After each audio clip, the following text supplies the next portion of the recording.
안녕하세요. 내년이면 36이 되는 돌싱녀 인사드려요. 얼마 전 끈끈이 죽것 같은 전 남편과 시댁에서 겨우 탈출에 성공한 사람이네요. 저는 이혼 전 고민 기간일 때는 사연들을 많이 읽었어요. 저의 답답한 마음을 어떻게든 다스려보고자 이것저것 안 해본 것도 없었네요. 그리고 지금은 그런 고민에서 탈출해서 새로운 삶을 살며 이혼 사연을 쓰게 됐어요. 솔직히 글을 쓰니 왜 이런 글을 사람들이 쓰는 걸까 이해가 가더라고요. 글을 쓰니 머릿속이 정리가 되면서 제가 결정한 일들이 당연했다는 걸 다시 느낄 수 있었거든요.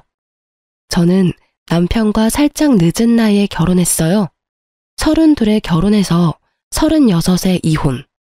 총 4년의 결혼 기간은 저에게 그다지 좋은 기억이 되지는 않아요. 결혼 이후부터 제게 들이운 먹구름은 상상을 초월하는 것들이었거든요. 저는 사실 많이 덜렁거리는 타입이에요. 물건도 자주 잃어버리고 약속도 잊어버릴 때가 있어요. 사람들은 신경을 쓰지 않아서 그렇다고 하는데 그렇다기보다는 한 가지에 집중하면 그냥 다른 걸 잊게 되는 성격인지라. 걸을 때도 다른 데를 보면서 걷게 돼서 자주 넘어지거나 부딪히기도 하고요. 그런 저에게 딱 맞는 사람이라고 생각한 게 저희 남편이었죠. 꼼꼼하고 계산적인 남자. 무엇이든 준비가 되어 있지 않으면 시작조차 하지 않는 남자. 그런 남자가 제 남편이었어요. 그럭저럭 괜찮은 궁합이라는 생각이 들지 않나요? 자주 잊어버리고 부딪히는 저와 모든 걸 준비해서 완벽하게 행동하는 남편. 저와 모든 것이 정반대였지만 그런 부분에 반해서 결혼한 게 맞아요. 그런데 그게 잘못됐던 거죠. 결혼이 왜 신중해야 하는지를 잘 알고 했어야 했는데 저희는 결혼과 함께 제 명의의 신혼집으로 들어갔어요. 제 집이라기보다는 아버지의 집이라고 말하는 게 정확할 것 같네요. 친정아버지가 사주신 집이니까요. 결혼할 때도 아버지가 많이 해주셨어요. 위로 오빠 둘과는 나이 차가 있다 보니 막내딸에게는 유독 많은 애정을 지니고 계셨거든요. 그렇게 결혼식 때도 우리는 그리 큰 돈을 들이지 않았어요. 그리고 그런 저희를 보며 시댁에서도 무척 좋아하셨고요. 능력 있는 친정이라며 좋아해 주셨고 남편도 제게 잘하겠다며 말해줬거든요. 시댁은 잘 산다고 말할 수는 없지만 그래도 시골에 시부 명의의 집과 땅을 가지고 계셨어요. 장사를 하시면서 모은 돈으로 마련한 집도 있었고요. 그래서 크게 걱정할 거 없다고 생각했어요. 남편도 저도 운 좋게 처음부터 큰 돈 들이지 않고 결혼해서 다행이라는 생각만 들었어요. 그렇게 결혼한 지 2년. 어느 저녁에 남편이 아주 곤란한 얼굴로 집에 들어왔어요. 제가 무슨 일이냐고 물어도 대답도 제대로 하지 않고요. 저는 끈질기게 물었고 대답을 들을 수 있었어요. 사실은 우리 아버지 가게 하면서 생긴 빚 때문에 지금 집 팔고 거리에 나앉을 판이야. 그게 무슨 말이야? 갑자기 가게가 왜 망해? 갑작스러운 말에 저도 덩달아 긴장했어요. 시부모님이 운영하는 가게가 잘 되는 건 아니었지만 그래도 한 달 생활비 정도는 벌고 있다고 들었거든요. 그게 아버지가 사업하면서 돈을 많이 빌렸는데 그걸 못 갚게 됐어. 최근에 장사도 잘 안 된 것도 있고 안 되는 걸 몇 개월 버텨보려고 대출도 하고 하면서 점점 빚이 불어서 거의 3억 정도 돼. 3억? 갑자기 그만큼이나 빚이 생겼다고?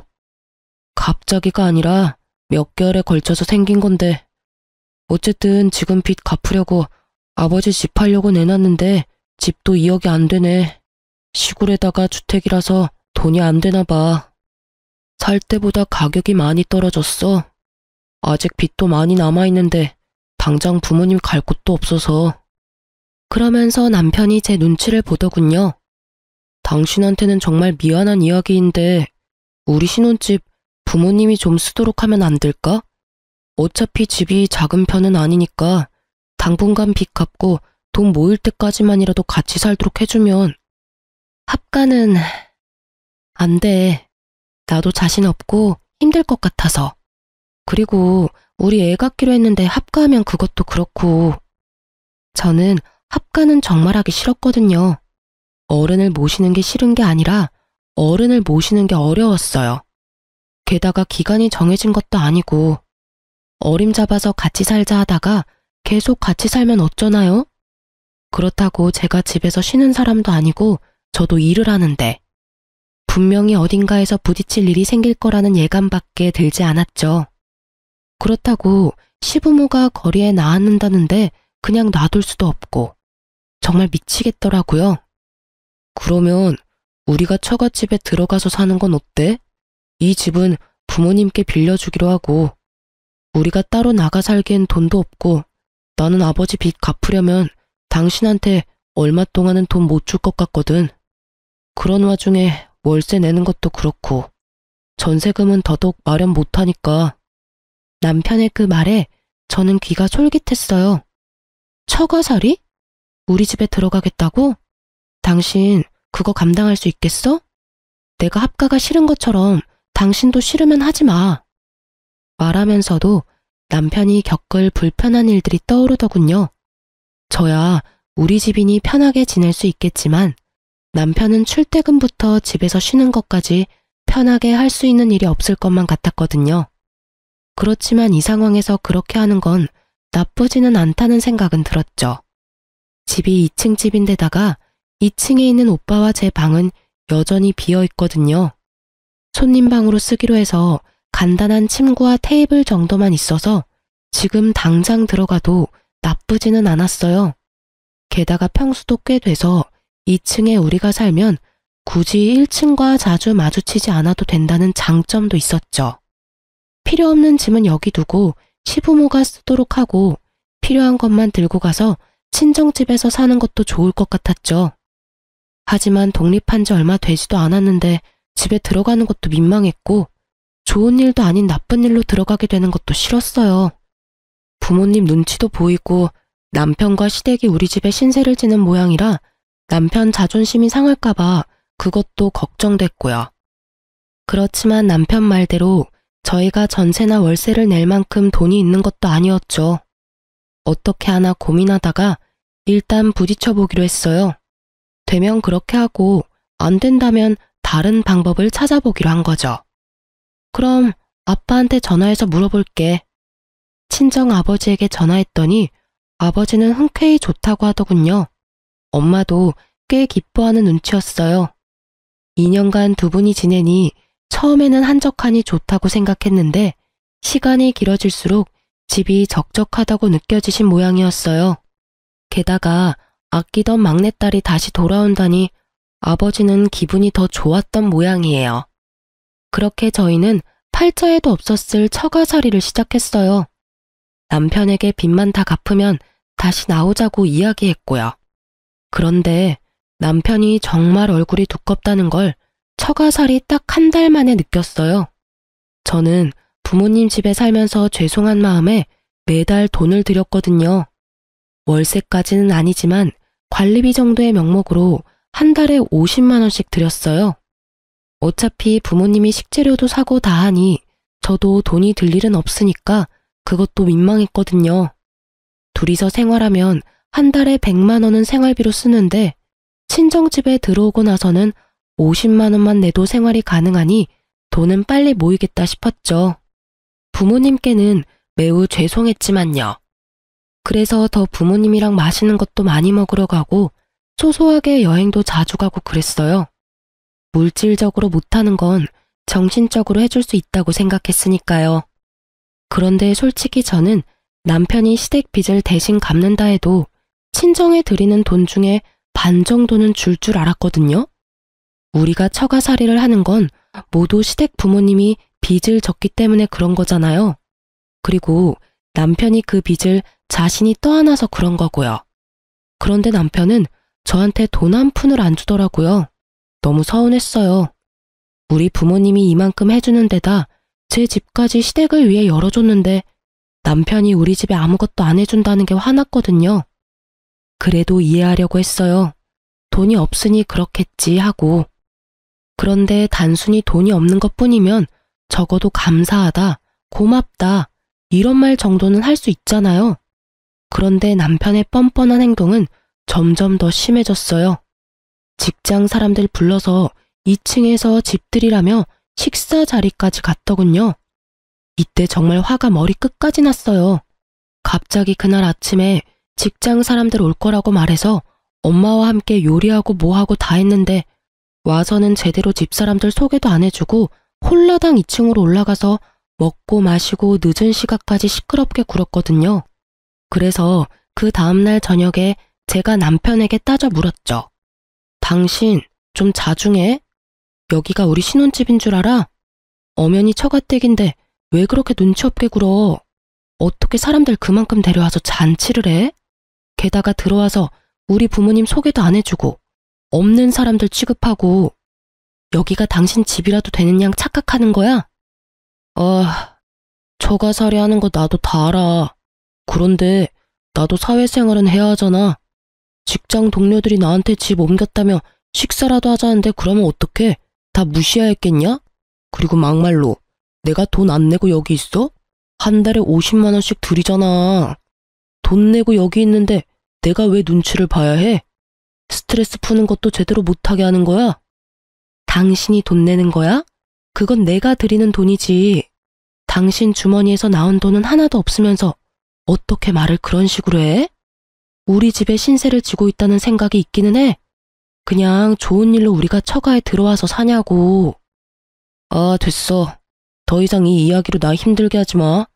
앞으로 그럼 사람들 안 데려오면 될 거 아니야. 대래 화를 내는 남편 놈을 보니 제가 더 멍해졌죠. 이놈이 지금 나한테 뭐라 하는 거지? 싶었거든요. 더 따지려 했더니 그날부터 저를 철저히 피하더군요. 그 이후로 대화의 기회를 엿보던 저는 아주 의외의 날에 남편과 대화할 수 있었어요. 바로 어버이날이었죠. 부모님이 저를 봐서 남편의 기행을 참아주고 있다는 것도 알고 있었고 너무 미안한 마음도 들어서 어버이날에 부모님께 옷을 선물해 드리기로 했어요. 아버지는 됐다며 거절하셔서 엄마 옷만 사드리게 됐는데 50만 원 정도 나왔어요. 백화점에서 아래 위로 옷을 사니 그 정도 되더라고요. 아깝다는 생각보다는 신세 진 거만큼 못 드려 죄송하다는 마음이 더 컸죠. 그렇게 옷 사고 집에 와서 영수증을 서랍에 넣어뒀는데 그날 저녁 남편이 그 영수증을 봤는지 저를 부르더라고요. 당신 이 영수증 뭐야? 뭐 하는데 하루에 50만 원이나 썼어? 오늘 어버이날이었잖아. 엄마 옷 사드렸지. 우리 엄마 것도 샀어? 아니? 여태까지 각자 부모님 선물은 각자 했었잖아. 당신 혹시 선물 준비 안 했어? 여태껏 남편과 저는 시댁과 친정 어버이날 때나 추석 명절 때는 각자가 용돈을 드렸어요. 그래서 이번에도 그렇게 할 거라고 생각한 거죠. 당신 진짜 생각 없이 산다. 지금까지는 각자 했었어도 이번에는 상황이 다르잖아. 내가 빚 갚느라 돈 없다고 했으면 당신이라도 준비했었어야지. 내가 돈이 있었으면 준비를 안 했겠어? 어떻게 이렇게 시댁에 무심해? 저한테 생각이 없다고 말하는 남편을 보니 더 어이가 없었죠. 왜 나한테 화를 내? 빚을 갚느라 돈이 없는 게 당신 사정인 건 알아. 그래서 내가 당신한테 생활비 한 푼이라도 받는 거 있어? 나도 내 돈으로 모든 걸 다 내고 있는데 왜 당신한테 그런 소리 들어야 해? 빚 갚는데 월 100만 원씩 들면 남는 돈들은 어디 갔는데? 어디다 쓰고 나한테 난리야. 여태까지 같이 준비했으면 내가 말을 안 해. 근데 여태까지 계속 따로 준비했으면서 갑자기 이런 식으로 구는 건 좀 아니지? 내가 처가살이 한다고 우습게 보여? 돈 나갈 때도 많은데 이번 한번 시부모님 선물 챙겨주는 게 그렇게 안 될 일이야? 와, 당신이 우리 집을 어떻게 생각하는지 잘 알았어. 완전 무시도 개무시가 따로 없네. 내가 당신 집 무시한다고 생각해? 내가 당신네 집 무시했으면 우리 신혼집 시댁에 내줬겠니? 입으로 내뱉는다고 다 말이 아니라고. 너야말로 생각이라는 걸 좀 하지 그래. 엄마한테 옷 사준 게 그렇게 짜증나면 우리도 친정살이 그만두고 밖에서 월세나 내고 살면 되지. 그렇게 안 하게 해준 게 누구 덕분인데. 그러는 너는 감사 인사 한번 안 하는 주제에 그렇게 치면 너는 이번 어버이날에 우리 부모님께 선물 하나라도 해야 하는 거 아니야? 감사하다 말도 안 하는 너야말로 우리 집 개무시하고 있잖아. 싫으면 관둬. 다 제자리 돌리면 되지. 네가 원해서 우리 이렇게 살고 있는 거거든? 제 말에 남편이 입을 꾹 다물더라고요. 하고 싶은 말이 많은 것 같았지만 말로는 이길 수 없다는 걸 깨달은 것 같더라고요. 솔직히 지금 당장 제가 시댁 식구더러 나가라고 하면 어떻게 되겠냐고요. 친정 덕분에 겨우 사람 구실하며 살고 있는데도 모가지 뻣뻣하게 세워서는 마치 부모님의 선의가 당연한 권리인 양 취급하는 남편이 너무 꼴보기 싫었어요. 이참에 남편의 그런 생각을 아예 날려주고 싶기도 했고요. 시부모님이 돈 한 푼 안 내고 우리 집에서 사시는 것, 당신이 돈 한 푼 안 내고 친정에서 사는 것, 알고 있으면 최소한의 예의는 지켜. 언제까지 처가살이 해야 할지 모르는 상황에서 우리한테 밥 차려줘, 청소해줘, 다 해주는 우리 엄마한테 고마워하는 자세라도 가지라고. 솔직히 모질게 말하고 싶지는 않았지만 말하지 않으면 절대 모를 거라 생각해서 일침을 놔버렸죠. 남편은 그 뒤로 저와 이야기하려고 하지 않더군요. 삐친 것 같았어요. 그래도 그 일이 있고 나서는 친정엄마에게 가끔 감사하다고 말하기 시작했죠. 그것만으로도 다행이라고 생각했어요. 그날의 말다툼을 기점으로 서너 달 지났을까요? 남편의 행동이 묘하게 수상해졌어요. 몰래 핸드폰을 자주 보고 제가 무슨 일 있냐며 물으면 금방 폰을 꺼버리거나 주머니에 집어넣었어요. 기분이 싸하더군요. 그런 모습을 처음 본 터라 더 수상한 기분이었죠. 혹시 남편이 바람 피우나 싶어서 남편 통장 내역부터 뒤졌어요. 통장이 있으면 내역 정리가 가능하니까. 아무리 봐도 통장에는 외도의 증거는 없었어요. 그런데 보다 보니 그것보다 더 수상한 점이 생겼어요. 남편 월급이 들어오면 빚 갚느라 돈이 나간다고 알고 있었는데 빚 갚는 돈이 없더라고요. 매달 나가는 금액은 보험, 통신비 등등 뭐 이런 적은 금액들 뿐이었고 1억에 대한 대출금은 전혀 없었어요. 그때 정말 뒤통수 한 대 세게 맞은 기분이 들었어요. 설마 아니겠지 했는데 이놈은 빚을 갚을 일이 없는 거예요. 그러면서 빚 갚는다는 이유로 돈 한 푼 안 내고 남편과 시댁은 우리 친정의 기생충 같은 짓거리를 한 거였어요. 저는 어디까지가 거짓말일지를 생각해 봤어요. 설마 빚이 있다는 것마저 거짓일까? 그렇다면 시부모님이 왜 집을 팔았나? 그런 생각들이 꼬리를 물며 저를 괴롭혔죠. 남편에게 따지려다가 제가 제대로 알고 따져야지 싶어서 며칠 동안 끙끙 앓는데 모르는 번호로 제게 전화가 왔어요. 전화를 받으니 상대방이 그러더군요. 안녕하세요. 사모님, 저 남편분 부하 직원인데요. 잠시 할 이야기가 있어서 그러니 나와주세요. 남편 부하 직원이 왜 저한테 할 이야기가 있어요? 전화 통화로는 안 되나요? 통화로 하기엔 좀 그냥 나와서 듣는 게 좋을 것 같네요. 저는 상대방 목소리에 깔린 묘한 당당함을 눈치챘어요. 나와 주겠냐고 묻는 게 아니라 나오라는 어투가 딱 감이 오더라고요. 상간녀. 보통 바람 피운 년들이 더 당당할 때가 있잖아요. 딱 그거였던 거죠. 그리고 그때 진짜로 알게 된 거죠. 이 인간이 바람 폈구나 하고요. 빚이 사라졌다는 의문 때문에 왜 제가 통장 내역을 뒤졌는지를 까맣게 잊어버리고 있었던 거죠. 그 전화를 받고 열이 오를 대로 올라 저는 남편과의 결혼 반지를 빼서 휴지통에 쳐넣었어요. 없는 빚마저 만들어내서 돈 없는 척하며 사치 부리며 살더니 결국은 젊은 여자랑 바람까지 난 남편과 더 이상 함께하고 싶지 않았어요. 그것도 친정집에서 살고 있으면서 바람을 피운 그 대담한 놈을 용서하고 싶지도 않았고요.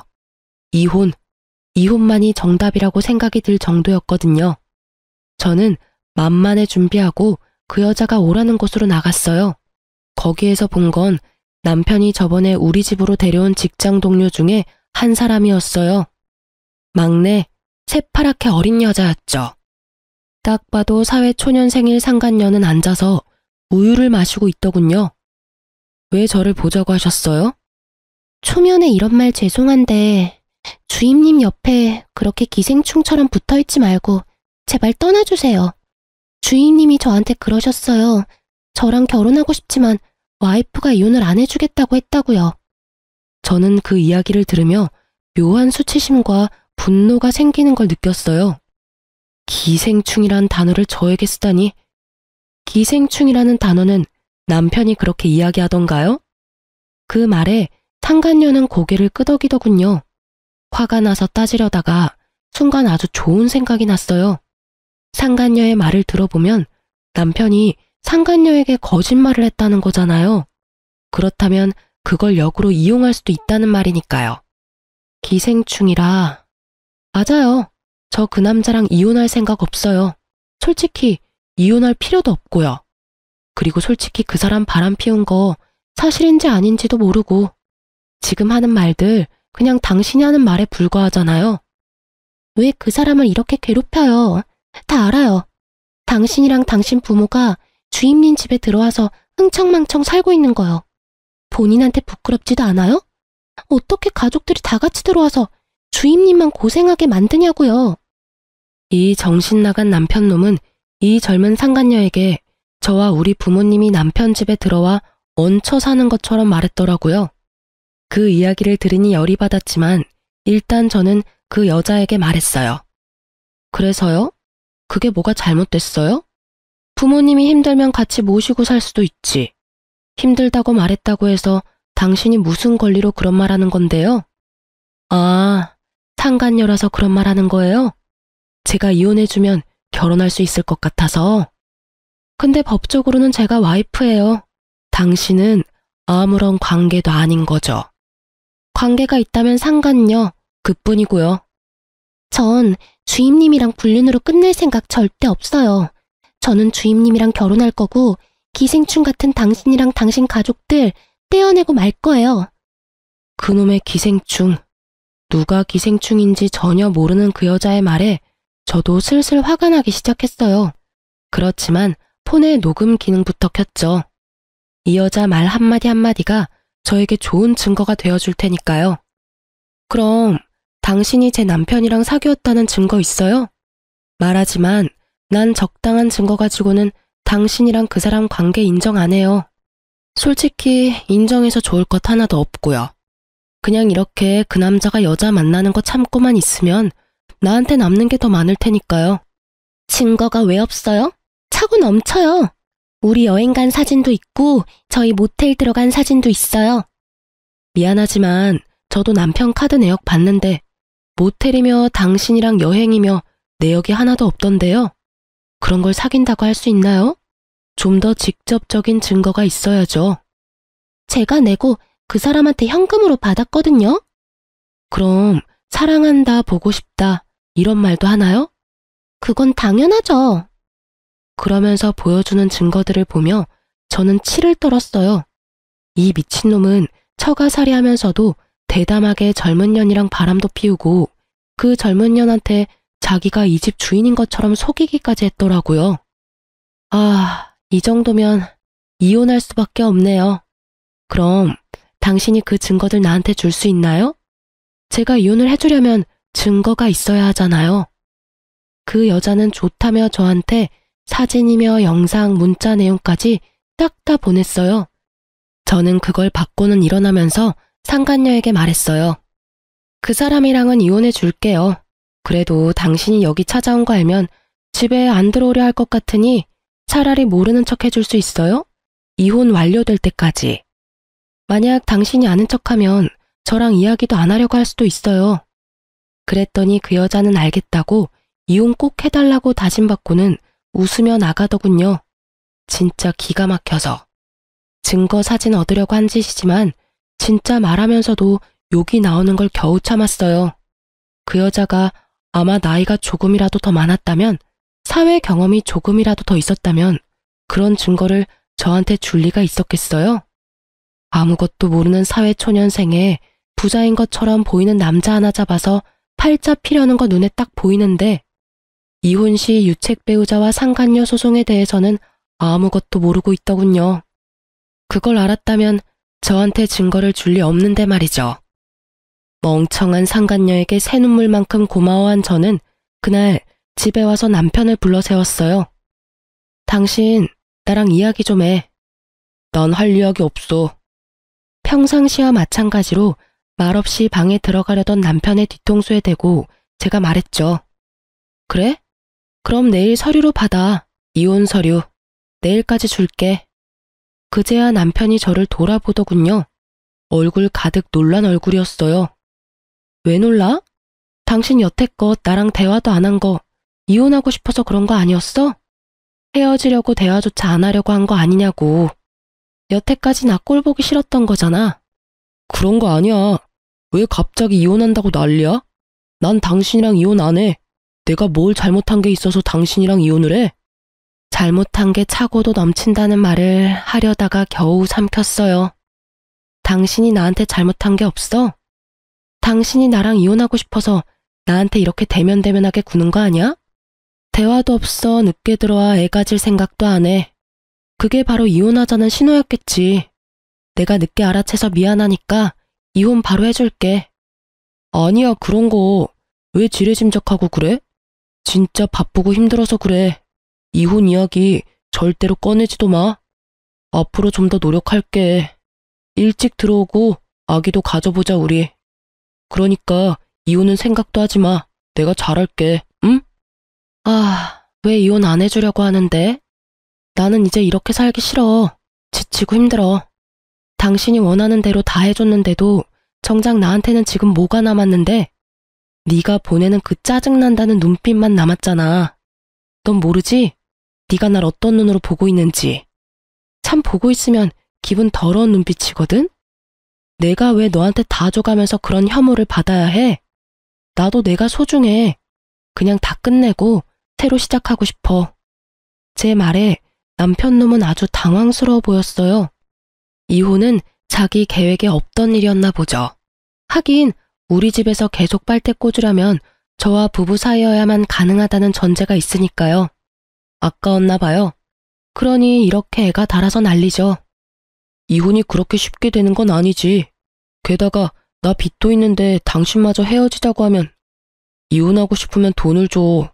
당신이 정 이혼하고 싶으면 돈 받고 헤어져 줄게. 정신 나간 놈. 정말로 거머리 같은 놈.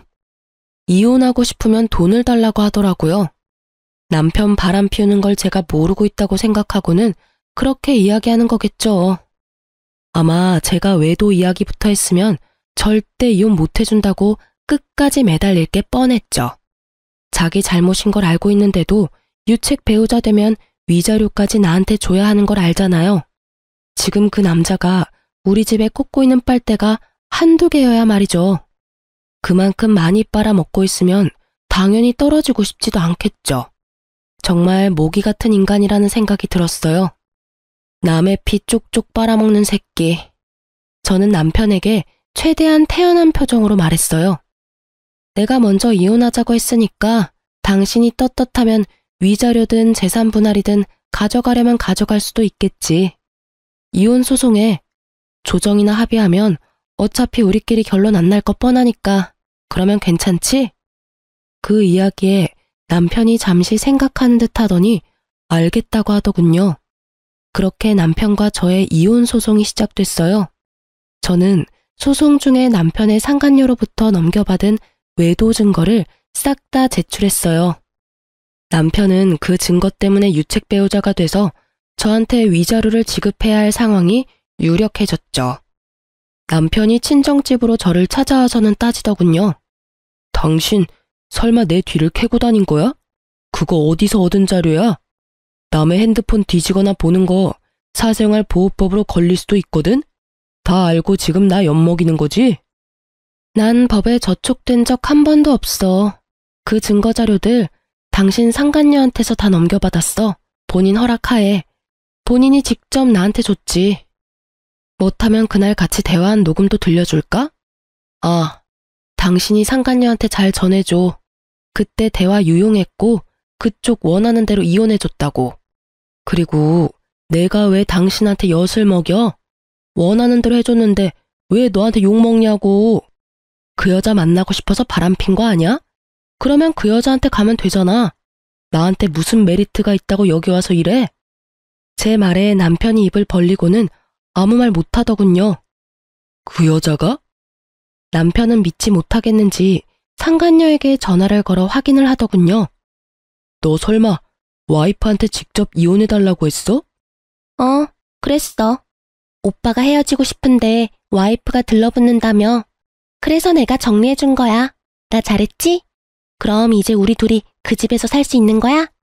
천진난만하고 아무것도 모르는 백침이 넘치는 목소리를 들은 남편 얼굴이 하얗게 질렸더라고요. 오빠, 왜 대답이 없어? 이혼 잘 되고 있는 거 맞지? 그럼 우리 결혼식은 어디서 할래? 좀 비싼 데서 해도 돼? 나 엄청 홀 넓은 데서 결혼식 하는 게 꿈이었는데. 스드메라도 먼저 알아볼까? 근데 결혼식 빨리 해야 할지도 몰라. 사실은 나 오빠 아이 임신했거든. 저도 몰랐던 새로운 소식을 전하는 수줍은 상간녀의 전화를 남편이 뚝 끊어버리더군요. 확인 다 됐지? 상간녀가 애까지 가졌다니 축하해. 나랑 이혼하고 둘이 결혼 빨리 하면 되겠네. 그 여자를 얼마나 사랑했으면 나랑은 몇 년이 되도록 애가 안 생기는데 그 여자하고는 얼마 되지도 않았는데 애가 생겨? 그래놓고 나한테 잘하겠다, 나를 사랑한다, 그따위 말을 그렇게 쉽게 할 수 있는 거야? 당신 말에 진실 따위 없다는 건 이제 다 알았어. 그리고 당신이 그 여자한테 친정 부모님과 나에 대해 뭐라고 했는지는 잘 들었어. 뭐라더라? 내가 기생충처럼 당신한테 들러붙어 있다고 했던가? 게다가 우리 부모님까지도 기생충을 만들었더라고. 진짜 기생충이 누군데, 어? 가족 전부 우리 친정집에 들어와서 돈 한 푼 안 내고 생활하면서 뭐? 기생충? 너야말로 기생충 같은 놈이야, 이 밥버러지 같은 놈아. 제 말에 남편이 곤란한 얼굴을 했어요. 이런 상황까지 올 줄은 몰랐던 거죠. 항상 꼼꼼하게 모든 걸 계획하던 남자에게 그 상간녀의 행동은 예상 밖이었을 거예요. 그렇게 계속 거짓말을 하니 상간녀가 마음이 동해서 이런 짓을 벌인 게 아니겠어요? 그날 식사 대접한답시고 처가에 와서는 자기 집이라며 처가 식구들 다 얹혀 산다고 말하면서 떵떵거렸을 때 그 상간녀가 이 집과 남편을 뺏고 싶다는 생각을 하게 만들어버렸으니 말이죠. 결국 남편이 제 앞에 무릎을 꿇더군요. 여보, 미안해. 정말로 미안해. 나는 진짜로 그런 의도가 아니었어. 이러서 내 허락 없이 무릎 꿇지 말고 사과도 하지 마. 난 사과받기 싫어. 용서해줄 생각도 없고 다 필요 없으니까 그냥 내 앞에서 꺼져줘. 당신 부모님들도 다 데리고 나가. 당신이 나한테 용서받는 길은 그냥 영원히 내 앞에서 그 면상 들이대지 않는 거거든? 여보, 한 번만 용서해줘. 당신 나 잘 알잖아. 나 빚도 있고 이대로 나가면 변변찮은 집도 못 구해. 그 여자는 내가 깔끔하게 정리할게. 정말로 그냥 즐기는 사이였고 솔직히 그 애도 내 애가 아닐 수도 있어. 나는 적어도 피임은 확실하게 했는데. 남편놈과 상간녀의 피임 이야기까지는 듣고 싶지 않았던 저는 남편에게 버럭 화를 냈어요. 그만하라고. 너 빚 없는 거 알아. 이미 다 안다고. 네 상간녀가 찾아온 것보다 너한테 빚이 없다는 걸 먼저 알았어. 그래, 여태껏 돈 한 푼 안 내고 처가 차리하니 좋았어. 아주 젊은 여자한테 돈 펑펑 쓰면서 하고 싶은 거 하면서 잘 살았더라. 시댁도 빚 없는 거 알고 있어. 시댁 집 판 돈으로 시동생 아파트 한 채 해줬던데 그 돈 마련해 주려고 집 팔고 우리 집에 들어와 눌러 앉은 거야? 대단해. 정말 대단해. 세 사람이 날 속인 것도 대단하고 처가살이하면서 여자 만난 너도 대단하고 장인 장모한테 빨대 꽂아 넣은 시댁도 대단하고 어떻게 하면 그런 짓을 할 수가 있어? 친정이 돈줄이야? 너 급할 때 돈 대주는 곳이니? 그래놓고 너 우리 엄마한테 50만 원짜리 옷 사줬다고 나한테 지랄이란 지랄은 다 떨어댔던 거야? 빚도 없고 내가 바람을 피운 것도 맞는데 나 아직도 당신 여전히 사랑해. 이렇게 헤어지는 건 아니라고 생각해. 그리고 처가에는 이제부터 내가 잘하면 되잖아. 그때 그런 식으로 행동한 건 다 내가 잘못했고 앞으로는 절대 그럴 일 없을 거야. 그러니까 제발. 당신 내가 이혼하자고 했을 때 뭘 했어? 돈 주면 이혼해주겠다는 식으로 이야기하지 않았어? 그래서 내가 그때 말했잖아. 당신이 떳떳하면 돈 받아갈 수 있을 거라고. 근데 당신 뻔뻔하게 나한테 이혼 소송하자고 하더라. 거기에서 진짜 기가 막혀서 뿜을 뻔했어. 당신은 내가 뭘 가졌는지 몰랐을 테지만 나는 다 알고 있었거든. 그래서 그 이야기 한 건데 끝까지 내가 안다고 생각도 못 하더라. 솔직하게 말해서 나 단순한 여자라서 당신이 그때 이혼 이야기 나왔을 때 미안하다고 사과하고 2번 다시 그러지 않겠다고 했다면 아마 용서했을지도 몰라. 그런데 당신 그때 돈 주면 이혼해준다고 말했잖아. 그 말 어디에 나에 대한 사랑이 있어? 너한테 내가 돈이라는 말로밖에 안 들려. 그래도 내가 그렇게 쉽게 보여서 이번만은 다행이라고 생각해. 아니었으면 내가 당신이랑 시댁 사람들이 쳐놓은 그물에서 벗어날 수나 있었겠어? 그런 거 아니야, 여보. 진짜로 나는 당신밖에 없고. 절절매며 남편은 제게 애절하게 말하더군요. 4년 만에 사람이 변한 걸까요? 4년 동안 제가 이 사람을 모르고 있었던 걸까요? 여전히 똑같은 얼굴로 저를 속이고 바람 피우고 우리 집을 모욕하고 결국 마지막에는 저에게 사죄하는 남편을 보니 정말 속에 찬불이 나버릴 것 같았어요. 거짓말하려면 입에 침이나 좀 바르고 해. 너 사랑하는 여자 따로 있잖아. 있으면서 왜 자꾸 나한테 헛소리 짓거리는데? 임신까지 시켜준 젊고 예쁜 예비 마누라. 나는 당신하고 더 이상 할 이야기 없으니까 그 여자한테나 가봐. 애도 가졌다는데 얼마나 잘 봐줘야겠어? 아, 임신 축하한다고 전해주고. 이 집에서는 못 살 테지만 어디 가서든 행복하게 지내라고 전해줘. 저는 그렇게 말하고 남편이 미리 챙겨둔 짐을 모조리 밖으로 밀어내버렸어요. 저희 부모님이 그날 집에 계시지 않아서 천만다행이라고 생각했어요. 내막을 알고 있어도 남편의 저런 모습을 봤다면 부모님도 상상 이상으로 놀라고 열받으셨을 테니까요. 사랑, 넌 집 나가려고 짐까지 싹 다 싸놓고도 나한테 사랑한다는 말이 나오니? 당신 사랑이 이렇게 얄팍한 줄 알았다면 결혼 같은 건 안 했을 텐데 참 연기도 잘하지. 그렇게 말하고 저는 남편마저 내보내고 문을 쾅 닫아버렸어요. 저는 그날 하루 종일 친정집을 청소했어요. 정확히는 저와 남편이 지내던 2층에 남편의 흔적을 모두 지워버렸죠. 쓸고 닦으니 마음이 좀 정리되는 기분이었어요. 그리고 이혼 판결이 나고 저는 제 명의의 집, 시부모가 살고 있는 집으로 갔어요. 저와 남편의 이혼 이야기를 듣고 처음에는 자기 자식한테 유리하다고 생각했는지 저한테 연락 한 번 안 하다가 결국 이혼이 저한테 유리하게 판결나자 저한테 날이면 날마다 전화해대더군요. 받을 가치가 없어서 다 무시했다가 얼마 전에 전화를 받았어요. 첫 마디가 아들 자식 교육을 자기가 잘못 시켰다였죠. 예, 며느라가 우리가 너무 미안하게 생각한다. 아들놈도 정말 많이 반성하고 있어. 앞으로 그런 불미스러운 일 안 일어나도록 잘 교육할 테니까 어떻게 우리 아들 버리지만은 말아줘. 죄송한데 상간녀는 이미 임신했어요. 그렇게 바라시던 손주가 생겼는데 그쪽을 좀 더 소중하게 대해주세요. 저는 이미 인연 끊었고 서로 남남인 사이예요. 그리고 엄밀히 따지면 제가 남편을 버린 게 아니라 남편이 저를 버린 거나 다름없으니까 저한테 그런 말씀하셔도 제가 어떻게 해드릴 수가 없어요. 그러면 우리라도 계속 여기서 살 수 있게 해주면 안 되겠니? 월세를 내라면 낼게. 아니면 전세라도 좋으니 어떻게 좀 안 될까? 지금 당장 나가면 우리 길거리에 나앉게 되는데 예전에 정을 봐서라도. 안 돼요. 이 집은 아버지랑 상의해서 팔기로 결정했어요. 최대한 빨리 집 좀 비워주세요. 이런 말할 필요도 없지만 미리 말씀드리는 거예요. 예정을 봐서요. 우리는 못 가. 여기가 우리 집인데 어디를 가니?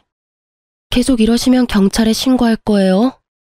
제 말에도 의견을 굽히지 않는 시부모를 보며 제가 한 가지 타협안을 제시했죠. 어머님, 집 판 돈으로 도련님네 집 해준 거 알아요. 아파트 한 채 사주셨다고 했죠? 어차피 도련님 이제 결혼도 했고 둘째 며느리도 거기 있는데 그곳에 가서 신세지면 어떠세요? 그 집 마련하는데 돈까지 대줬으면 당연히 부모님 같이 모신다고 하겠죠. 제 말을 듣던 시모가 살짝 관심이 있는 표정으로 듣더군요. 그리고 그 다음날 짐 다 뺐다면서 연락이 왔어요. 그러면서 욕을 아주 시원하게 적어두셨더라고요. 전날까지는 그 집이 아쉬워서 그렇게 정을 봐서라도 어쩌고 하더니 동아줄 하나 잡았다고 얼굴빛 하나 안 변하고 손바닥 뒤집듯 바뀌는 시모를 보니 참 그 나물의 그 밥이라는 생각이 들었죠.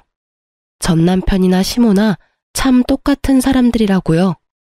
그 동아줄이 썩은 동아줄이라는 것도 모르고 말이죠. 그 뒤에 소식 전해 들었거든요. 시동생이 떼거리로 몰려와서 집에 들어와 한 자리씩 차지한 부모와 형 때문에 와이프와 갈등이 심했다고 하더라고요. 처음에는 단칸방 얻어준다고 나가라고 했는데도 안 나가고 버티며 합가 의지 내비치는 시부모를 보고는 결국 자기 명의로 된 그 집을 팔고 도망가 버렸다고 하더군요. 그럴만도 하죠. 또 우리 집에서 했던 것처럼 자기 집인 마냥 아주 마음 놓고 즐겼을 거 눈에 훤하잖아요. 처가를 그렇게 마음대로 썼는데 동생 집이면 얼마나 편하겠어요. 안 그래요? 저는 그 사람들 연락을 듣고 싶지는 않았는데 저희 어머니가 어디 가서 계속 듣고 와서는 알려주더라고요. 너 아니? 네 전 남편이랑 그 상간녀 내가 아는 사람들한테 들었는데 둘이 헤어졌대. 그렇게 좋다고 나한테 이혼까지 해달라더니 왜 헤어졌대? 뭐긴 뭐야. 자기가 생각하는 상황이 아니었으니까 그렇게 했지. 2층 집에서 아주 즐겁게 사모님 노릇하며 살 줄 알았는데 알고 보니 시동생 집에서 눈치 보며 살아야 하지 않니? 또 뭐냐? 그 결혼식 의리의리하게 하고 싶다고 했다며? 근데 의리의리는커녕 식을 못 올릴 가능성이 더 커졌으니 게다가 애까지 딸렸지. 그러게 누가 그런 남자한테 걸리랬나? 게다가 그런 거짓말에 속아서 나한테 이혼해달라고 요구까지 할 정도로 야망이 있는 여자였는데 사람을 잘못 고른 거지. 나야 내 탈출을 도와줘서 참 고맙게 생각하지만 근데 헤어졌으면 애는? 애는 할머니가 지금 데리고 있다더라. 그래도 손주는 귀한가 보네. 그게 아니고 그 상간녀가 애만 놔두고 지 몸뚱이만 챙겨서 쏙 도망갔다잖니? 참 대단들 하네. 어쩜 그렇게 살 수 있을까? 헤어져 달래서 헤어져 줬는데 왜 오래오래 검은 머리 파뿌리 될 때까지 지내지도 못하지? 저는 웃자고 던진 말이었는데 친정엄마는 심각한 표정으로 말하더군요. 너 진짜 잘 빠져나왔어 얘. 그 집 사람들 정말 그대로 있었으면 우리 집 재산 다 빼먹고도 남았겠다. 들었지? 네 명의로 된 집으로 대출 받으려다가 실패했다던 거. 그런 일이 있었대요. 그 집에 들어가고 얼마 안 됐을 때 그렇게 시도했다가 실패했다고 하더라고요. 그 사람들이 우리 집을 돈으로 보고 있다는 게 증명된 셈이었죠.